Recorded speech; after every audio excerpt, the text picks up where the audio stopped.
Hello friends, welcome to this English story. Listen carefully and enjoy. The story. Long ago, in a small town, there lived a young boy named Sam. Sam was curious and loved exploring. One day, he was walking home from school when he saw a small wooden bridge near the river. The bridge was old, and some parts were broken. Sam thought, this bridge looks dangerous. What if someone falls into the river? He wanted to help, but he was just a young boy. People in the town often said, "You are too small to do big things." The next morning, Sam decided to fix the bridge.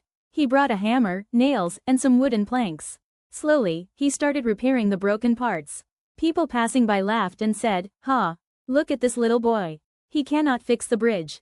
But Sam did not stop.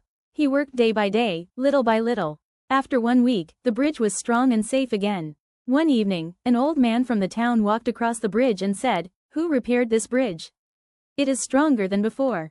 Everyone was surprised to hear that it was Sam, the little boy they laughed at. From that day, people respected Sam. They realized that no one is too small to make a big difference. Moral of the story: no matter your age or size, you can do great things if you have courage and determination. Even small actions can bring big changes. Thank you for listening to this English story. If you enjoyed, please stay with me for more stories. Goodbye, and have a wonderful day.